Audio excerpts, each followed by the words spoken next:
Hello and welcome to Lore Watch, a roundtable freeform discussion about lore and your favorite, multimedia? I'm one of several lore-focused folks from Blizzard Watch, and I've got my stupendous co-host with me today, Matt Rossi. How are you doing today, Matt? I am that guy. Well, I'm not sure what that guy means, but you certainly are a Matt Rossi. Yes, I am a Matt Rossi. I am not the Matt Rossi because I'm the third. There's also a Matt Rossi in Chicago who I guess writes as well. And there's a Matt Rossi who's a doctor. But that's okay, because you're our Matt Rossi. And you are going to help me answer questions today, as is our prime directive. We have several questions from our wonderful Patreon supporters, as well as some that may have come from non-Patreon supporters.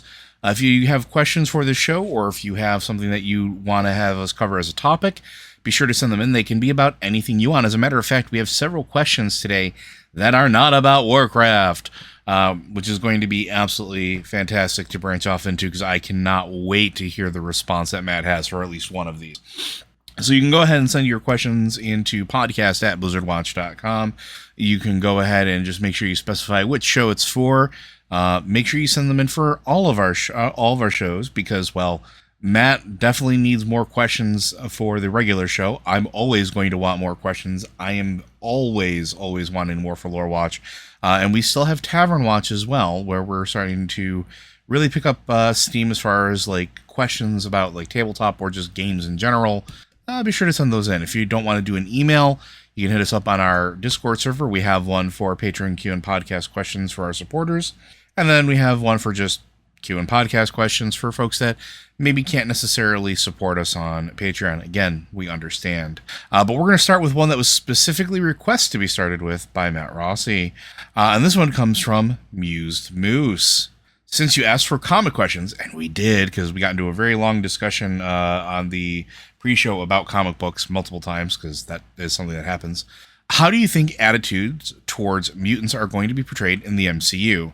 I know the comics have been running with the mutants are hated and feared thing for decades, but the MCU shows superpowered people as being loved and celebrated. Ms. Marvel showed us an entire Avengers-based fan convention and has people making videos about superheroes, including some who are really excited about having a local hero. So I feel like it's going to be hard to sell people thinking of mutants as scary when they think of people who got power from science or magic as celebrities. Thoughts? Well, first off, the actual comics Marvel Universe is exactly that, except for mutants. Like, the Fantastic Four are celebrities. The Avengers are celebrities. People know who they are. There are published comic books about their adventures. In the Marvel Universe, Marvel Comics exists and publishes true life comics instead of fictional one. But they're fictionalized slightly. But they are actually the stories of the superheroes. The fact that people don't like mutants in the comics, up until recently, and we will get into this, is because superheroes who aren't mutants got their powers through, like, I was bitten by a radioactive spider, I was given a serum, I found a magic hammer, I was exposed to cosmic rays. Stuff the average person is not going to have happen to them, by and large. Whereas anyone can be a mutant. Mm-hmm. You can just, one day, I can talk to plants. Well, everybody can talk to plants, Jim. Okay, tree, hit him in the face. Bump! Ow, my face! See? I can talk to plants, and they listen, And that's scary to people. It's one thing to say, well, okay, there's this, sure, that guy has these weird powers, but, he got them through no fault of his own, and it's not intrinsic. My kid isn't going to be like that. But then suddenly, your kid is like that. That's scary for people. If we look at the real world, just finding out their kids are gay or trans or what have you often sends parents into an absolute freak out. What do you think's going to happen if they find out that their kid can call lightning? That's one reason why. The other reason comes into racism that we've seen in the real world a lot lately. Have you heard the chant of "You will not replace us"? Unfortunately, yes. Mutants feed into that exact same kind of fear, but on a species-wide level. Instead of, these immigrants from some other country won't replace us, it's literally these people with these strange powers are going to replace us. Humanity, the species, will be gone. Now, of course, evolutionarily speaking, so what? there still are descendants. Even if human beings are gone, the descendants of human beings will be alive, and they're, what difference does it make if they're not the same species anymore? But bigots don't respond well to reason. So that's part one. That's not hard to sell even in the MCU. Joe's going to talk now. Yeah, I was just going to say, just because you mentioned a couple things, and one thing I think that also needs to be mentioned is in the comic books, the idea of mutants being hated. People tend to forget that for a very long time there was an information warfare against mutants. There was entire inquiries. There was very publicized news, not just as far as like extreme news, all news. It was like, are mutants safe? What happens with this? This is why it was basically like you see it now, and you see a lot of real world parallels, which is, sad, but they were just so targeted in the comics that it was very easy for the average human to distrust them. And then you also had situations like what I call the speedball situation, which is this whole other thing, but where they were trying to be a public face, and then a horrible accident happens. And if you start looking through a lot of the mutant stuff, a lot of the stories of how a mutant found their power in the comics is a tragedy happens. Sometimes, if not most times, caused by the emergence of their power. Did they all of a sudden summon a bunch of Kirby dots into the room and suffocate everybody? Did they accidentally immolate an entire house? Did they drain the life force from their childhood, best friend or lover? Like these are things that are always tied with the story of mutants in the comics. And so it's very easy to believe, okay, in the comics that average human would be okay with getting on board with the fear of it, because it is so easy to point out all of the bad things that happen around them. Plus, I mean, also, while Joe's saying that, also a lot of it was BS. Oh, it was, absolutely. If the Avengers were to stop something, the headlines were Avengers save day. If the X-Men did it, mutants interfere with something. And it didn't help that one of the first most public mutants that people knew about was a guy who went to Cape Canaveral and attempted to take control of America's nuclear missiles. Mm-hmm, mm-hmm. Magneto had a point, but he was still blatantly trying to just do villainous things as the head of an organization that he called the Brotherhood of Evil Mutants. Magneto's got a lot of things going for him. Branding is not necessarily one of them. But my point being, so all that's true, but right now in the comics, the X-Men are not universally feared and hated. Mutants are not. They are distrusted and people are suspicious of them. But over the past few years, and this is weird because this is actually because of the Marvel Cinematic Universe. Do you want to talk about it or you want me to? Go ahead. Okay. Because the MCU came out and became huge right around 2008 with Robert Downey Jr.'s Iron Man. But Iron Man only got a movie in 2008 because Marvel couldn't sell the rights to him. Marvel had unloaded the rights to the Fantastic Four, Spider-Man, and the X-Men. They're big comics. They're most popular comics at the times of these sales. Now, the Avengers were certainly well known and the characters were all famous, but they were definitely not Marvel's big moneymaker. Right around the time that they were successfully selling the movie rights to their characters, Marvel flat out got rid of the Avengers. They outsourced it to artists who used to work at Marvel who had started their own company, namely Image. They just straight up said, "Do you guys want to just take this over and put it in its own universe? And you'll write these comics and we'll do something else," because they couldn't figure out anything to do with the Avengers. They couldn't make money off of them. And keep in mind too, Marvel went bankrupt in the 90s. This was before they were owned by Disney. Before they went straight up bankrupt. Yep. They were close enough to folding that there was scuttlebutt about DC/Warner Brothers buying them. Yeah, that was a big thing. I remember that.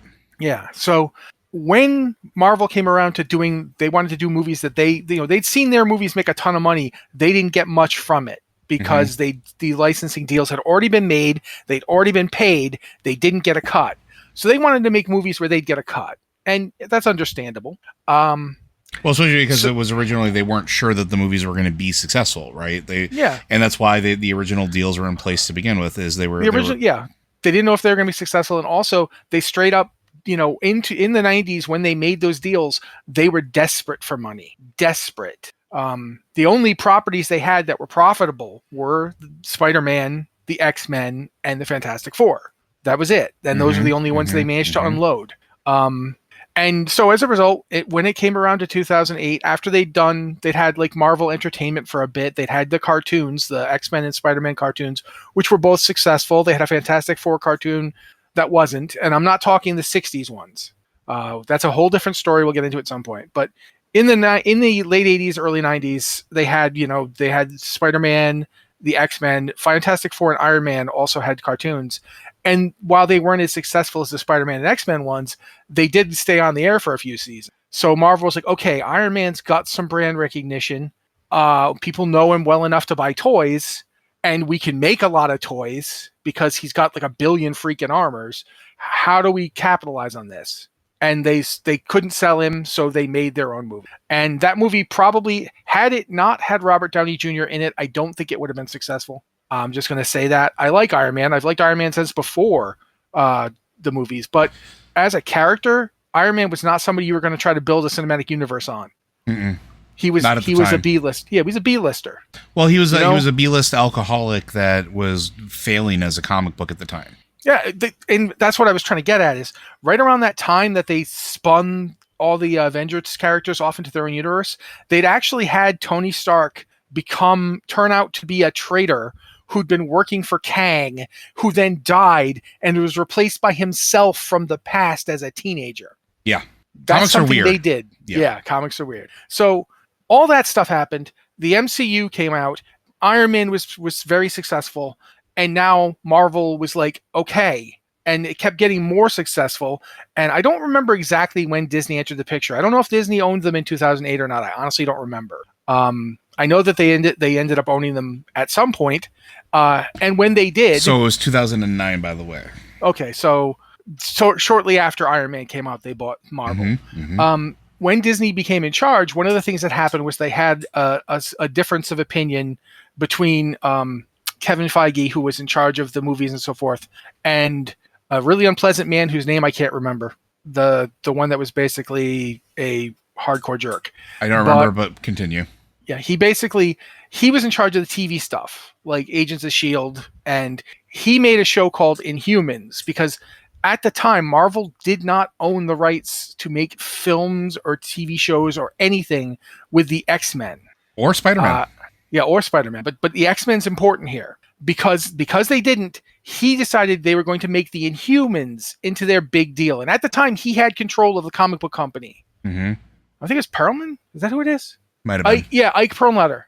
I think. I don't know. I'll go look this up at some point, guys. But trust me, they did not have control of the X-Men at the time.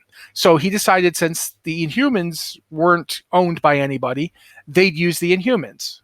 And you could tell that in the comics, they were trying to make the Inhumans into the X-Men. Yeah, to the point where you could tell that with a lot of the comics at the time too, right? Like the Fantastic Four the comic had ceased to be in production at the time. Mm-hmm. They were officially dead, quote unquote. Like the Vision, the Scarlet Witch and Quicksilver were suddenly not mutants anymore. Yep. Like they just demutanted them, and turns out they were genetic experimentations, not mutations. Yeah, which is, more in line with the comic book origin. But the Inhumans push in particular was basically based around the fact that here's this group of weirdos that we can make into the source of all superheroes instead of mutants. And we'll just use them instead. It didn't work. Although it has hung around in the comic books, though. It has and it hasn't. And I'm going to get there. Yeah, I was going to say, because I think that's important for the MCU stuff that we're about to be talking about. So please continue. While they were doing that, they had a thing called the Terrigen Mist, which was a part of the whole mutant thing, the old Inhuman thing, and they used it to explain the origins of a bunch of new superheroes. One of the most prominent being Ms. Marvel, Kamala Khan.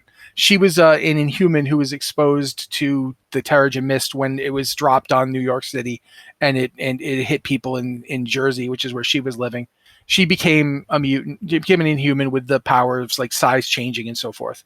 I'm not quite the same as in the show, but similar in how it worked. She was very popular, but the Inhumans themselves never really took off this time. Like there was no Jack Kirby working on it. There wasn't anybody coming along who wanted to do this because they liked the Inhumans. Yeah, don't forget, like, the Inhumans were a creation, again, of Stan Lee and Jack Kirby, who created them out of, like, it was a labor of love for them. And so, like Matt's saying, like, you had people who were trying to essentially make them into an X-Men replacement that didn't really respect the characters that had been created up to this point, I guess would be the best way to put it. It didn't respect the Inhumans. It didn't respect the way that they were written originally. The Inhumans had this kind of weird alien grandeur to them. They weren't part of a world that hated and feared them. They were other. They were outside. They lived in a city of, like glass in a mountain place that eventually ended up moving to the moon. They were cool and otherworldly and different.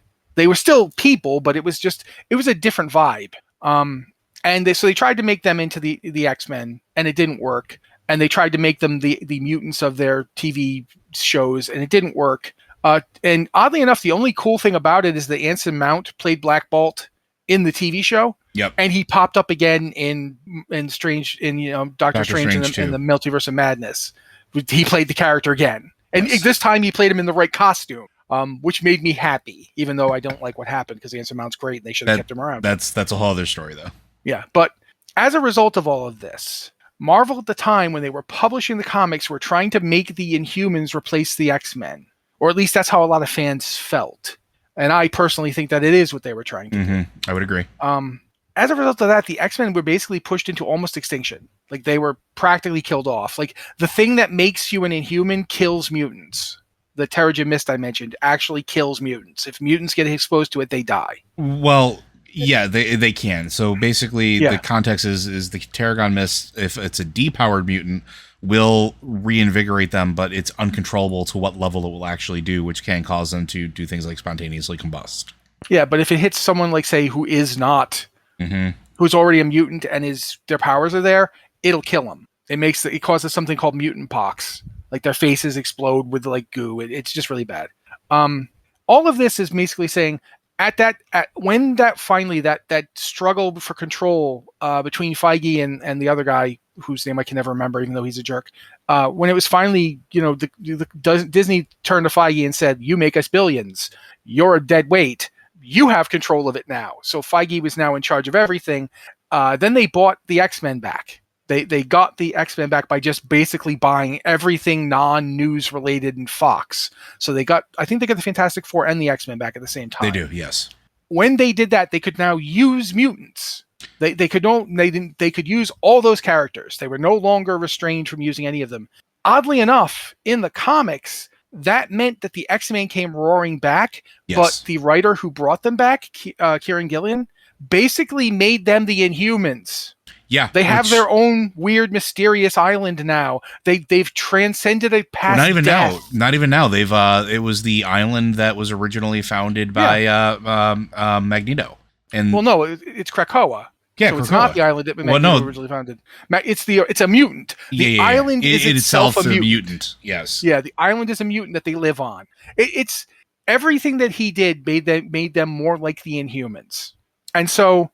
I don't know how it's going to go in the MCU, and I know Joe has things to say, and I want to let him say them. I will just say this. Because that's what's been happening in the comics, because the X-Men have been getting weirder and more alien and less feared and hated. Like, they're even selling people, like, drugs that cure most diseases and prolong life to get the nations of the world to basically, like, owe them and not want to kill the goose that's giving them the golden eggs. And they've developed a magical metal using their mutant powers that can be used as this amazing power source. And they've terraformed they've terraformed Mars. Yeah. Yeah. And given it to the other mutants that came from, like, this 10,000 year dimensional split war thing. And ones that don't appear human and don't want to be on Earth. Like the ones that like the Morlocks tend to be up there, stuff like that. And so, as a result of all this, the X-Men, the mutants, are now the Inhumans. And the Inhumans are basically gone. Like, we never see them or hear about them. Yep. So, in terms of how this is going to work in the MCU, I think they absolutely could sell the original narrative if that's what they wanted to do. because there's a big difference between guy who built a fancy suit or guy with a shield who got a shot once and my kid is now a bat. Yeah. But I'm going to let Joe talk. There are some interesting things. I've been thinking about this a lot since watching Ms. Marvel, which is absolutely phenomenal. Probably one of the best shows that they've put out to date. And when they actually did that thing where they said the word mutant and you heard the classic 90s cartoon riff in the background, my heart swelled a little bit. But then I started thinking about the comics, and I've been rereading a lot of the recent X-Men comics, in particular, The Many Lives, The Many Deaths of Wolverine, the entire line of the Marauders comics, which I absolutely adore, by the way, because Kitty Pryde is just amazing. Sorry, Catherine Pryde. She doesn't want to be called Kitty anymore. And there's this whole thing where they started talking about where the Inhumans come from and how they're related to the mutants. And yeah, it's actually based on this goes back to the cosmology that Kirby came up with for the Eternals. Yes. Which we didn't even talk about and should at some point, but I just needed to say that. Yeah. So the idea is that I believe it was the Kree at the time, were essentially seeding planets for life throughout the universe, and that the Inhumans were a group of basically Kree that appeared as superhumans and superpowers individuals that settled in this region of space, essentially. And I'm paraphrasing; it's a lot more complicated than that. But the reason I bring this up is because if we take the idea of mutants being related to the Kree, the Mists that created them in their sort of lineage and backstory for the superpowers, combine that with the Captain Marvel movie and what we know about the Kree society and how they empower people, and then also what we saw with sort of the end sequence, and this is going to sound really weird, but Far From Home with Spider-Man. Because in Spider-Man Far From Home, you see it's the Skrull that's pretending to be Nick Fury on Nick Fury's behalf, that's operating in the background, and they're already talking about like all these different superpower individuals and things like that. So they already have sort of the groundwork laid for explaining how mutants come about, which I think is fantastic. They can do that however they want. The interesting thing is they've also laid the groundwork for how the mutants are going to be received. It's going to be split, and they've made that very apparent. One needs not look further than, again, Ms. Marvel and look at Damage Control. Damage Control itself, throughout what it's been happening in the movies now, especially now that Tony Stark is gone. Remember, in the comics, Tony Stark is the one that founded Damage Control. I believe he also did in the Marvel Universe as well, the Marvel Cinematic Universe, and then it became a government agency after that. It's not associated with S.H.I.E.L.D. S.H.I.E.L.D. does not exist anymore as an entity. It is its own thing that works for the U.S. government and apparently has very broad jurisdiction. And they don't like superpowers at all, at least not on paper. And the agent that was that played the primary role in dealing with what happened with Ms. Marvel and everything that happened there does not like them and doesn't want to follow directions. This also harkens back to something else that they could pull on, and I'm very curious to see if they do, is that in a lot of the comics and a lot of the video game media that exists around the Avengers and the X-Men and mutations in general, AIM is around still. Now, we haven't seen or heard from AIM since Iron Man 3. In the video game that was recently released for the Avengers, AIM is pulling the strings in the background behind Damage Control, trying to grab superpowered individuals and mutations to learn how to turn them into weapons, to program them either genetically or wipe their minds so that they become weapons that they can use. Then you have people that are, like you see in the show, they care that these people are heroes. They don't care, if they're mutants or not. Here's this little girl that just risked her life to go save a whole bunch of people. That's what they care about. You're going to see a split, and you're going to see that same split reception, and I think that's really important. And I'm really curious what's going to happen, even at the end where Damage Control is being told to stand down, and the agent, I can't remember her name, and I apologize. When she ignores that direct order and causes a whole firestorm, you're going to see a schism there as well, and I think that was intentional. And I think that was intentional because you were going to see the more extremist of those government agencies break away. And this might be the second coming of AIM, with AIM focusing on how to deal with, your mutant situation or these people, and operating in a very unethical, almost terrorist-like capacity, which is what AIM was always in the comics and continues to be to this day. That's where MODOK was created, because of genetic manipulation and mutation. Okay, we gotta jump in here. If you don't know who MODOK is, he's a guy named I think George Tarkleton. That's his real name. Yep. And he's a scientist, right? His name MODOK is an acronym for mental organism designed only for killing.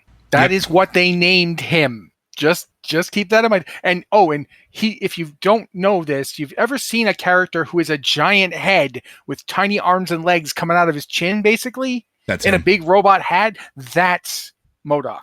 Who has a show coming out, or has come out, the cartoon or animated Yeah, it's thing. Out. It's out. I've seen it. But I would not be surprised if we start seeing an introduction to a lot of the weirder stuff that revolves around it, because, again, AIM was always tied up in mutants and Inhumans and things like that, because they were always trying to figure out how to make them weapons, because AIM's primary directive was an arms dealer. Just like, regardless of what you say about Iron Man 3, they were pretty accurate on that.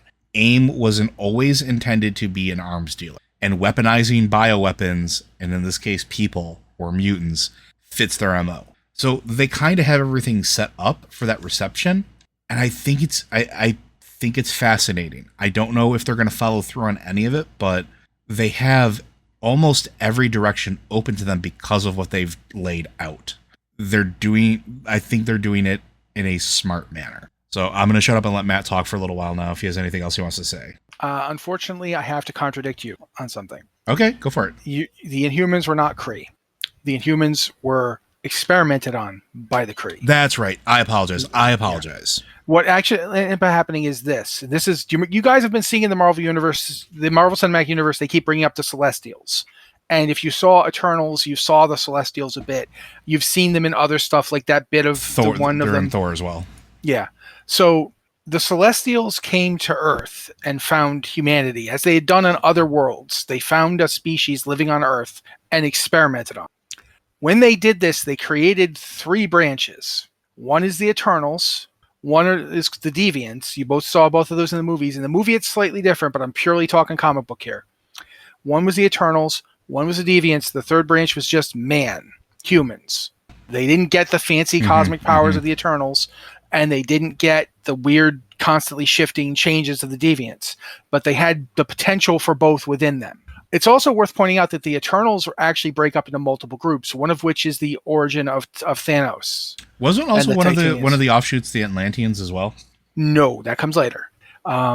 So with the Eternals, we have three main groups of Eternals: the Eternals who lived on Earth, who were exposed to cosmic radiation when the being Kronos went from an Eternal to like an almost demigod. They all have the same suite of powers. One of them, Alars, the brother of Zuras, went into space, where he found a previous generation of Eternals had settled on Saturn, specifically on the moon Titan. He and Suisan, the last survivor of that colony, had a family, one of which was Thanos, the other being Eros, Star Fox, his brother. That's one offshoot. The other offshoot are the Uranians, where a guy named Marvel Boy ending up on Uranus. I know how the word's actually pronounced, but I'm not going to keep saying it over and over again on this and have people snigger at me. That whole thing was a different one, but they all died. He came back to Earth. He had the what would end up being the cosmic bands that Quasar later on used. They gave those to him, and that's where Quasar got them. Complete offshoot, but the point being, humans were just humans, just like us, until the Kree came and experimented on them. And what they did when they experimented on them was activate the genetic complex that the Celestials left behind in normal humans, that gives them simultaneously the potential to change that the Deviants have, and the potential to become powerful that the Eternals have, are both in the human genome, but they express differently. The Kree activated it using the Terrigen Mist. And so the Inhumans created a society all about activating that genetic complex with the Terrigen Mist. The reason the Terrigen Mist kills some mutants is because mutants activate that complex differently. Mm-hmm. So an activated mutant who is exposed to the Terrigen Mist will likely die because the mist is trying to activate what has already been activated. But that's why when a depowered mutant is exposed to the Terrigen Mist, it just reactivates that genetic complex. It says, oh, there it is. Boom. So it actually makes sense that the Inhumans and the mutants were kind of replacing each other because they're basically the same thing. They just don't know it. And I had to point that out because it is something I desperately hope they bring into the movies. And they could very easily do it. They've laid that groundwork that they could absolutely do that. Like the Eternals movie, I did not think was great. I didn't hate it. They made some changes that I don't like, but in general, I didn't think it was terrible. I enjoyed it, but that's if nothing else, it gives you the groundwork to bring all this in, to bring mutation in, to bring mutants in, to say they've always kind of been there. It's all there. Joe is completely right about that. You could absolutely do it. And now the only last thing I will say is give me Richard Rider as Nova, you cowards. Yeah, we I think we're all waiting for that. There's been hints. There's been a few hints. Let's make it happen. You brought the freaking Nova Corps into it for bleep's sake, and then you blew them up off screen. And then they hint at it. They hint at it in Shang-Chi, and they hint at it in being something to do with the. Anyway, give it to us. Just give it to us. Yes, we all want it. Give us Nova. One of the best comics Abnett and Lanning ever did. You know what? I'll agree with that. But anyway, what? I was going to say, is there anything else we want to add to that before I ask yet another comic question? I think we're good on this particular one. They could absolutely, to give you a TLDR, they could absolutely do the mutants the way that they did them for the past few decades, because they've set up that there are enough people who don't trust anybody with powers that you could easily say that they'd be really suspicious of people just suddenly having them. Mm-hmm. You know, so I definitely think that the TLDRs, yes, they could make it work. So we'll see what happens. I have a feeling we're going to find out sooner rather than later. But hopefully that gave you a little bit of a primer on recent dealing of mutants in the comics and what they could possibly do. So we're going to move on to the next one, which is another comic question. This one comes from Tetsemi. What is the anti-hero concept in comic books? How well is it done? And what are some examples of characters that are anti-heroes? I got to jump in real fast before you go. No, please, go for it. I can tell you one character that everyone is going to tell you is an anti-hero, but who absolutely is not. Batman. Mm-hmm. Batman is not an anti-hero. He's a vigilante, yes, but he is pure and straight up a hero. His moral code is as rigid and unflexible as anybody's. Batman would be a paladin if he was a D&D character. Now, he would be a paladin who also took like a bunch of rogue levels and basically said, I don't care about the magic stuff. Just give me being inflexibly good at all times. Yeah, he's 100% a Path of Vengeance paladin / rogue. 100%. Yeah, he is lawful in the sense that he is predictable and regular. He's not lawful in the sense that he thinks law is more important than good. He thinks good is more important than law, but he is not a frantic, constantly bouncing around person, and he is not neutral. He does not shoot people ever. Doesn't matter what they did. The Joker can torture him for the rest of his life. He's never going to murder the Joker. It is not going to happen. Batman would never do that. That's why I said that Spider-Man was scarier than Batman, because you can push Spider-Man to the point where he goes, crazy and does bad things. You can't do that with Batman. He won't break. You could put him in a mother box and torture him for eternity, and he won't break. He actually drives the mother box nuts. Mm-hmm. He just flat out won't. So Batman is not one. Characters that you could say are anti-heroes, Daredevil comes close. Wolverine is, of course, the iconic one. The Punisher sometimes is straight up a villain, but sometimes veers into anti-hero. He's mostly an anti-hero these days. Yeah.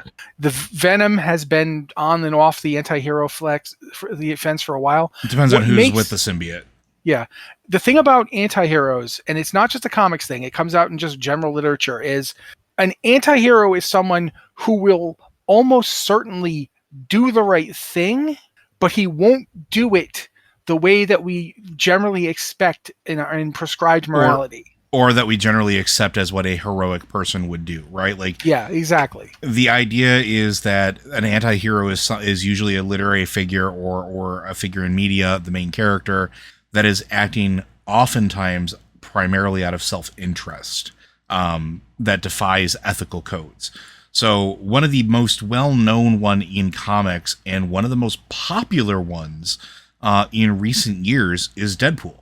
Mm-hmm. Deadpool is not just crazy, he is an anti-hero. And originally, he wasn't an anti-hero. He started out as a villain.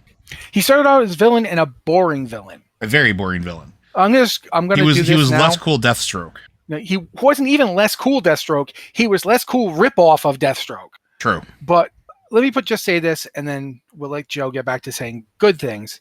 Rob Liefeld is a terrible person and a terrible artist and an even worse writer. And nothing about Deadpool that anybody likes came from him.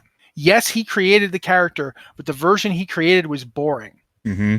And you see this with other characters he created, like Cable. Anything good about Cable came from other people. Mm-hmm. Rob Liefeld didn't, pouches. That's what Rob Liefeld brought to the table. I'm done, but I had to say it at least once. For a fun thing, when you're listening to this podcast, take a couple seconds and Google Pouchman comic book cover.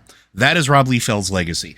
Anyway, so Deadpool is usually my prime example of a good anti-hero because ultimately he does the right thing and his intentions tend to be in the right spot, at least the right ballpark, right neighborhood, maybe. But he will do things like straight up murder somebody. There was a comic, and Matt and I have talked about this before, where Deadpool was teaming up with Spider-Man. Spider-Man got knocked out to the point where Deadpool could not get him back on his feet. So what did Deadpool do?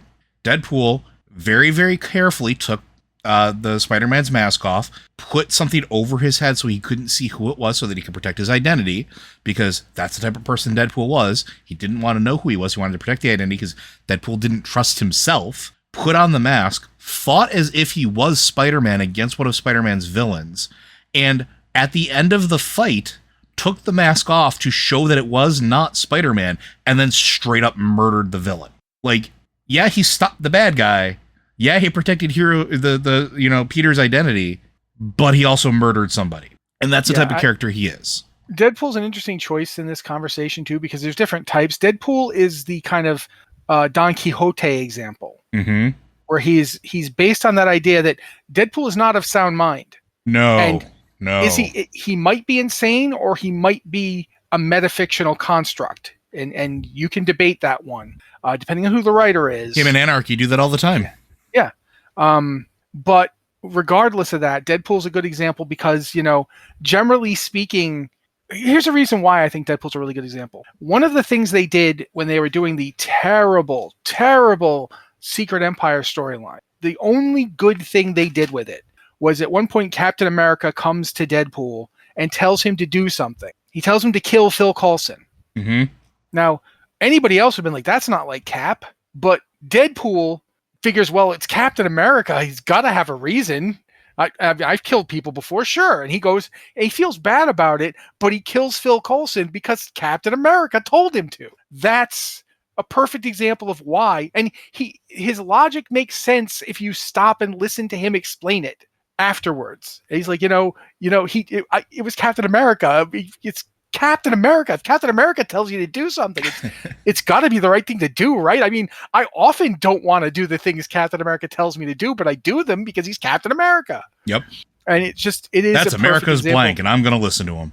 Yeah. And that's the kind of character he is. He is not stable and he's not sane. He wants to do the right thing for various reasons, but he's got cancer growing in and out of his brain constantly, so he's not 100% sure what's happening at any given moment. And he's also in love with death, and him and Thanos are warring with each other. It's a whole thing. There's a whole thing. But to use a character who is not so protected by narrative immunity, I'm going to go back to the one I mentioned as the most blatant one, which is Wolverine. Yeah, he's probably the real first mainstream one outside of the Punisher. Yeah, at least in terms of Marvel, he is absolutely that. I would honestly say that I don't think DC has any real anti-heroes. They do. They have one. Well, I'm going to get to that in a minute. If you're going to say Death, nope. I hope you're not going to say a Deathstroke because he ain't one. Nope. All right. Well, then I'll listen. Actually, they have two. If If it's Lobo, then definitely isn't Lobo. It is not Lobo. Okay, good. Where was I going with this? Wolverine. Oh yeah, Wolverine's an example. Like one of the things I remember from an interview with Claremont and Byrne way back in the day was that there was always a chance Wolverine one day would snap. And as a matter of fact, they did several storylines where he did.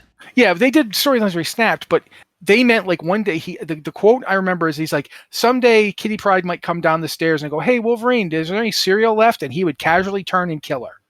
Yeah, I mean, what is it? What did they used to describe him? He was a haunted, violent man with a heart of gold. Yeah, like he would kill her and then he'd be like, "Oh God!" Like he wouldn't mean to kill her. He would kill her because she would surprise him, and his animal instincts would take over. And he, of course, Kitty's probably the safest one because as soon as he goes to do that, she just turns into a ghost and he ends up stabbing the refrigerator. But the point is that character wasn't funny. Deadpool is funny to read. If you read a Deadpool story, most of the good ones are pretty funny. There was never any tremendously hilarious Wolverine stories. The first Wolverine limited series wasn't a knee slapper. Mm-hmm. He intended to do the right thing, but he didn't trust authority. He didn't work well in a team. He had anger issues that were like saying he had anger issues is like saying that the bubonic plague gave me the sniffles. He was a whole ball of things that were not considered heroic at the time. And they very recently revisited that and kind of explained that when they did the Many Deaths and Many Lives of Wolverine, which are well worth a read to kind of get an idea of like how his personality came to be. Because then you realize that even though he's died dozens and dozens and dozens of times, like he's a broken person. When by the time like he gets to the Charles Xavier School for gifted folks, by the time that he by the time that he joins the X-Men, he has already lived like 160 years or so. And his first, like if you go see read, I didn't actually like the Origins comic that much, but it's still interesting to see childhood James Howlett, who is not Logan in any way, and how he goes from that to this. If you live that life, you might go from that to this too. Yeah. But for that matter, I want to hear your DC one now. So go ahead. Well, I'm also going to throw one last Marvel one out there because I think it's recently gotten a lot more attention, which is Moon Knight. Who's very much an anti-hero. Absolutely, yeah. As far as all that goes. And have you ever seen the panel? You've seen the panel. I know you have. Where's My Money, Dracula? No. That's Random different. BS go. Like there's a lot of them.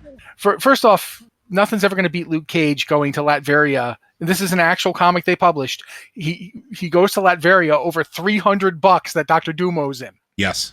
But I meant the one where it's Punisher and Moon Knight. Hey, Mark, still crazy? Hey, Frank, still bleep. Still no. It was like your family's still dead. Yeah, something like that. Yeah.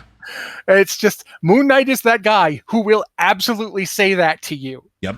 He will find that thing that hurts you because he is broken inside. And he's also somebody who he's a hero that will kill people straight up. He absolutely has. If you're lucky, he'll kill you. One of my favorite scenes is there's a during the death of Doctor Strange in the comic series, a lot of weird things happen where first of all, Spider-Man's out of commission. There's Ben Reilly running around as Spider-Man with Felicia Hardy trying to do Doctor Strange's checklist to keep the city from unraveling.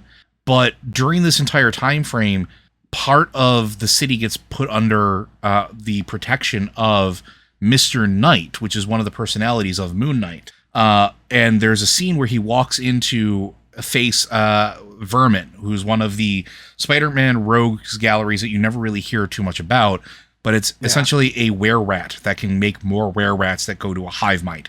It's ridiculous. But he walks in and he's just like, "Hey, so-and-so, aka Vermin, I'm just letting you know that you're on my block now, and you may be used to Spider-Man. He may try to save you. Not me. I'm just going to kill you until there's no more of you left. So leave or die." And I'm paraphrasing, but that's the type of person he is, but he's doing it because that section of the city is under his protection, and he's protecting people. He's fought vampires as a result of that. He's also brought about the end of the universe, but that's a whole other story.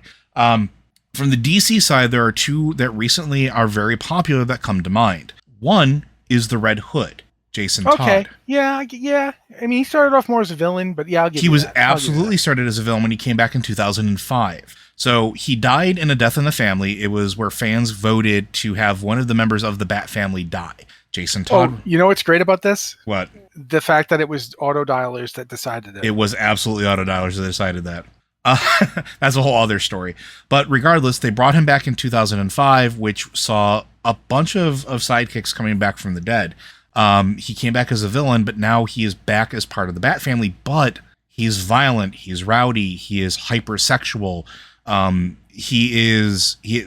their comics, it's him, and I want to say it's not Arsenal. His name is Arsenal now. Do not call him Speedy. And like Starfire going on adventures in the comics, but it is violent and deadly and brutal. See, I was hoping you were going to bring up the other ones that he did. You can go for it. Red Hood, after Starfire went back to her original personality and they killed off Arsenal again. They had him teamed up with Artemis from the Amazons and a Bizarro. Yep. And in kind of like, and I mean, I don't like Scott Lobdell. I don't think he's a very good writer. That's just my thing. He did Bizarro well during that comic, though. But I'll give him credit for realizing that the Red Hood character, as Jason Todd, the character as he's presented nowadays, is a broken version of Batman. He's Batman who doesn't work. He's Batman who does not have that rigid moral code that I talked about. He is what happens if Batman were to actually break. Yeah. And so in his version of Red Hood and the Outlaws, he basically took the DC Trinity of Superman, Wonder Woman, and Batman and said, what if each version of them was the broken one? Mm-hmm. So you had Bizarro and Artemis. Yeah. Artemis isn't broken the way Jason is broken, but she's not Wonder Woman. No. Everything Diana is, Artemis isn't. Diana is like about truth and peace, and she fights to defend. Artemis kills people because she is a warrior, and that's what she does. She does not have time for this. This thing you are talking about, Diana, does not work for me. Thank you. Yep. And Bizarro is Bizarro. Him not upset. Him happy. That why him punching you. You know that, and he did a good job with keeping Bizarro being Bizarro. But while adding also, depth, a lot of depth. You know, a personality. But regardless, he's right. I'll give you Red Hood. Who's the other one? The other one is also somebody who has recently moved into the category of anti-hero in the last maybe 5 years, and it's Harley Quinn. Harley Quinn started as a pure out sidekick to one of the most deranged villains in all of DC Comics. And it's worth mentioning here that she started out in the animated series. Correct. She started where the Joker that she worked for wasn't as bad as the comics Joker. Correct. But eventually she did make her way into the comic books due to her sheer popularity with the way that the character was created. Over the years, her character has become more complex, has become more less of a one-note New Jersey sidekick. In the current run of comics, and even in the TV animated series that is of the same name, which is very adult-oriented and still gets a high recommendation for me to watch, at least as far as if you're into the character. Let me put it this way. I don't care about Harley Quinn as a character, but it's an amusing show. Yeah. It's irreverent, and if you go into it like, you know, being outraged every time it takes a big steaming dump on comic books, don't, because they're the kind of jokes that people who read comics know have a point. Like, yeah, he's right. When the Joker starts screaming at Batman, "Where's my electric car, Bruce?" It's funny. I'm sorry. That is actually funny. It is a good show. But they go into a lot of depth of it where, you know, in the comics, at least recently, in a lot of the offshoot comics, and in some of the Batman Beyond stuff as well, in the comics themselves, there's a lot of depth there for Harley Quinn. But she went from being the sidekick, this villain that went along with the schemes, to being a solo villain, to being more of an anti-hero, actually working with the Bat family, actually having personality, actually, you know, trying to do something to make up for all of the wrong that she did, but doing it in the very uniquely psychotic way that Harley Quinn does things. The Good Night Bat is definitely a thing that she has used on more than one occasion to take out a villain. She's fought Bane. She's Joker's new sidekick now, Punchline, who is now becoming a villain in her own right, is now essentially in the rogues gallery for Harley Quinn. They fight frequently. Poison Ivy is still in a neutral area. I wouldn't say anti-hero, but... No, she's not an anti-hero. But Harley Quinn definitely is. Every time they decide to make her more have a point, then they have her kill an entire school bus full of children. Yeah. It's really weird. But I will say this much, too, on the concept of Harley Quinn. Again, not a character I care tremendously about, but the movie portrayals of her, even in movies that were not good, like the original Suicide Squad movie. The second Suicide Squad movie is good. And Harley Quinn's solo movie is also good. The Birds of Prey movie I thought was very good. Yeah, Birds of Prey. But it's because the actress just absolutely nails it. Mm-hmm. Every time. Margot Robbie is fantastic in that role. When she's on screen as Harley Quinn, she is Harley Quinn. Like, that is exactly how the character should be. The only person I would give it to more than her was Eileen Sorkin, just because she invented the character. Agreed. But in terms of just that scene in the bad Suicide Squad movies, where she's like, she killed them all. That's not. I'm just kidding. They didn't say that. Like, she just absolutely perfect. Haley Cuoco's actually pretty good at it. Kaylee Cuoco, sorry. She's actually pretty good as well, but she feels very much like she saw Margot Robbie's performance and is kind of riffing on it, which is fine. And I do like, one of the things I like in her performance is that she remembers that Harley Quinn is a genius. Yes. She's a genius psychiatrist. Yep. She has a she went off the doctorate rails for a for reason. a while. Yeah, but she's not dumb, and she didn't F her way into getting that degree. She was a talented psychiatrist. The reason the Joker got to her is because the Joker can get to almost anyone, because that's all he does. Mm-hmm. You know, I don't like it when they make the Joker a physical threat. He should never be a physical threat. You know, the Joker versus Batman in a fist fight is the Joker beat up. The Riddler should be able to take out the Joker in a fist fight. That's not the Joker's threat. So yeah, I'll give you Harley Quinn. I think that's actually a good call that I did not notice. Yeah, and this is something that, like I said, these are more recent shifts towards it, because DC has a tendency of not really having anti-heroes per se, versus heroes that become villains that turn back into heroes, like the whole Hal Jordan thing, becoming Parallax, the whole nine, right? I loved Hal Jordan as a kid, but I really feel like they should have either just let him die and be dead, or let him stay a villain. Agreed. Because it's so weird. Now that he's out there being Green Lantern, the greatest Green Lantern of all, he killed half the Corps. Not half, all. Well, no, because then half of them aren't dead. Well, that's a whole other thing. Yeah, but it just irritates me. I agree.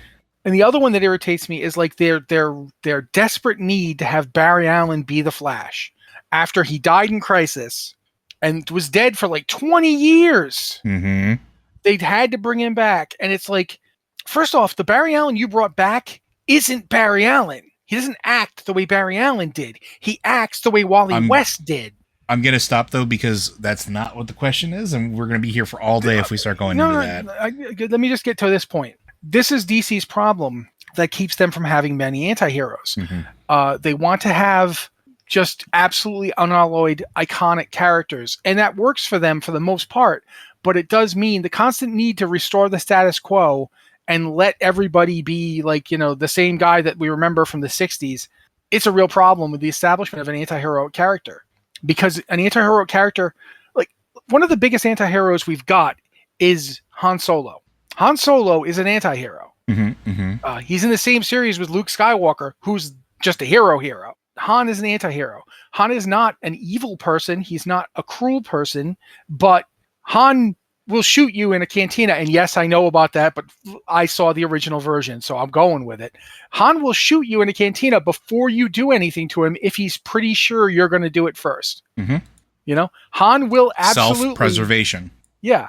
Han Solo is out for himself, but he's not a monster. And because he has a code, it's that code that it doesn't have to be a personal code, but there are, what's the old saying? There are just things there are just some things a man won't do.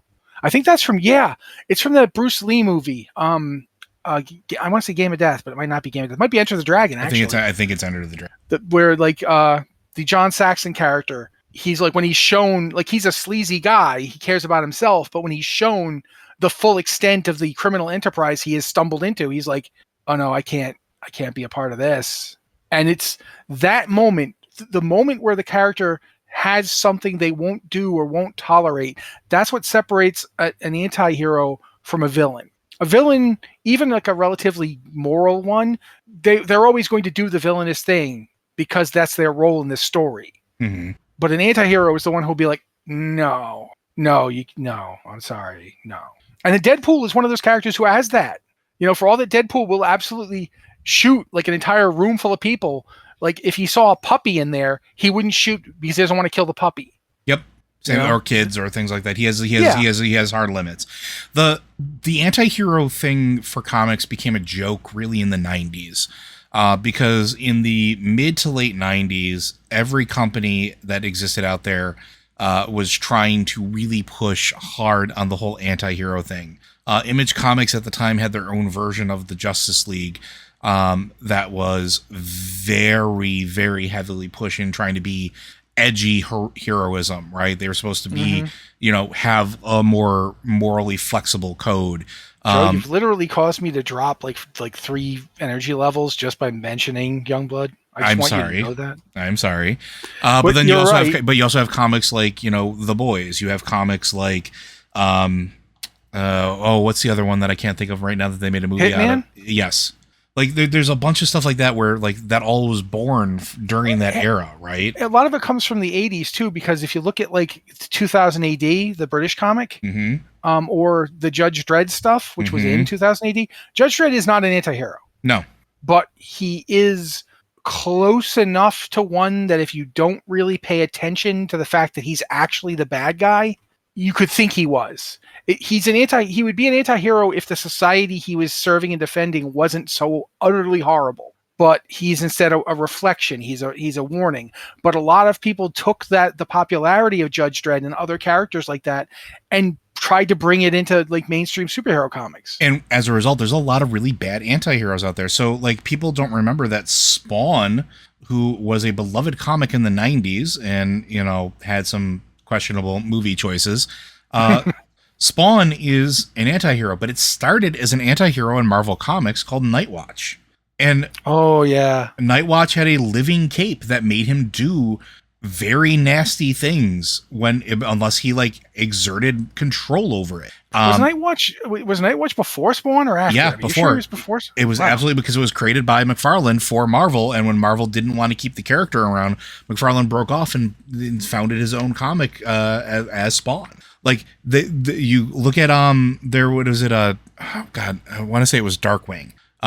There was a one about this alien crystal that a teenage boy finds, and it Darkhawk, thank you. Darkhawk, though, I will give this to Darkhawk. His own comic was meh at best, but when they put him in the New Warriors, he was cool. Agreed. But they also were, because his own comic, when he was on his own, they were trying to turn it into this weird version of their version of Batman Beyond, but in modern day, with like extra edginess added onto it.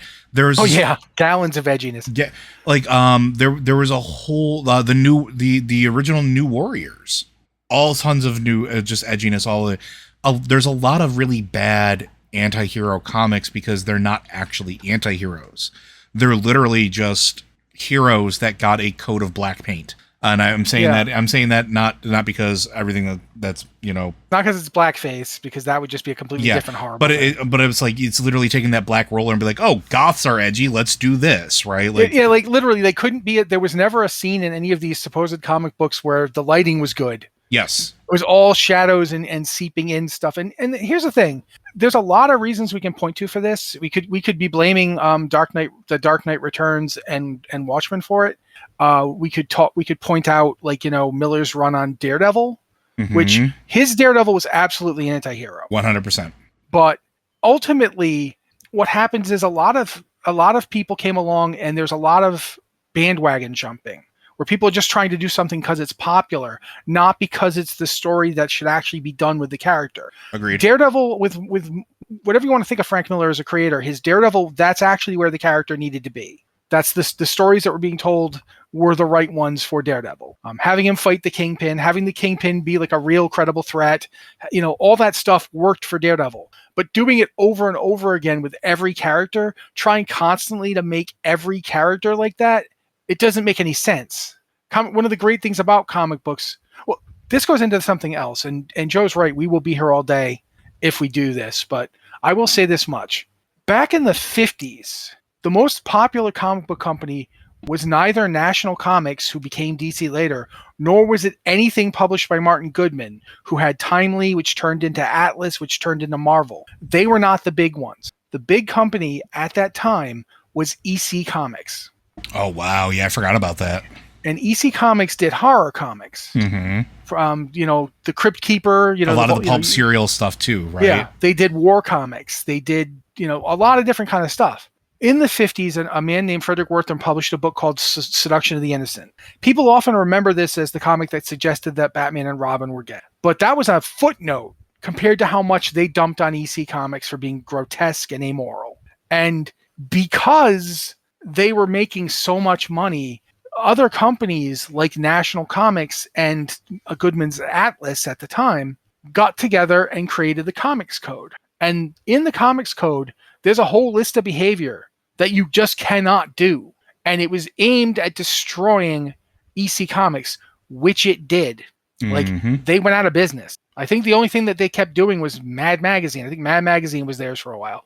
Not sure on that one. But they successfully killed entire genres of comics. And one of the results of that was that the reason that DC doesn't have any anti-heroes until fairly recently was because none of DC's characters were allowed any kind of moral complexity. And Marvel, even when Marvel was doing in the early 60s, it took until I think 64, 65 for Stan Lee to get fed up enough to finally publish a comic without the Comics Code. Yeah, because he wanted something that was relatable, that something that showed flaws, that something was something that people could pick up on, right? Yeah, but he specifically wanted to do an anti-drug story because he'd been asked to do it by the U.S. government. And he was like, I don't necessarily like your politics, but you're right, the drugs are bad. There's a lot of bad stuff happening, so I'm going to do this comic. And he did the comic, and he submitted it to the Comics Code Authority, and they were like, no way, you can't show this. And he's like, the U.S. government asked me to do this. And they're like, we don't care. And he's like, well, then I don't think I need your stamp of authority that much. And so he published it. And that's why Marvel got ahead of the game. Marvel characters were flawed to begin with. Like, Spider-Man would have been considered anti-heroic to DC. First off, he was a teenager. He was selfish. He wanted to make money with his powers. And he only became a superhero for real when someone he cared about died. Now, all of that said, Spider-Man's one of the most heroic characters you're going to see. He's proved it 1,000 times.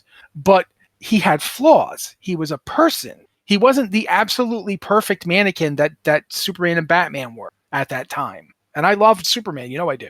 But nevertheless, the Superman that was published in the 50s and 60s the only flaw he had was that he was a dick to Lois Lane because the writers liked to do that. He had no characterization. Spider-Man was loaded with characterization. The Fantastic Four bickered with each other, blamed each other for things. Even Captain America, when he came back in the 60s, he doubted himself. He's like, why should I even be Captain America? Like, this was all new. This is why Marvel had the edge on anti-heroes, because when it came time to introduce a truly anti-heroic character, they already kind of had one. Like, they knew where that was going. Is the Hulk a hero? No, the Hulk is just the strongest. Yeah, but is he heroic? Kind of, sort of. He's heroic in how he defies his condition and the world around him, but he's not a superhero. Honestly, the best way that I could, if you ever want to learn exactly like the perfect, it is a horror style comic, but the Immortal Hulk is the perfect distillation of this, right? Yeah, so, if Bruce Banner has heroism in him, it is in how he deals with and struggles with the nature of what he is. That's the heroic part of him. But he is not like Batman. He is not going out there to. The thing he is trying to stop from destroying the world is himself. And one of the best parts about the series Joe is talking about is the end where he gets to yell at God, where he's literally like, why did you do this to me? Why did you make me this? And, the God figure in question, it basically says, at one point, the Hulk realizes, wait a minute, no, the thing I've been dealing with, it's not some separate thing from you. It's your Hulk. Yeah. And that's just this beautiful moment. And I feel I'm not really spoiling it for you because it's such a dense comic that you would still have to read the whole thing to understand what I'm talking about. It is very dense, but it's worth it. But I think that's it. We are over time. Honestly, Matt and I we can talk about comics all day long. it is something near and dear to both of us, and we both have lots of opinions on it.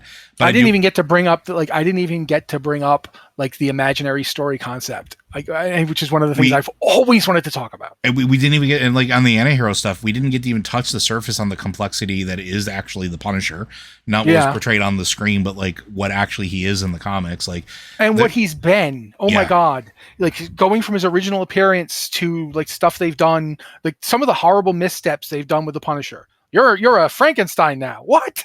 Hey, remember when he was the Herald of Galactus? But that's a whole other story. At least the Herald of Galactus thing led to a sense. Funny character. Yeah.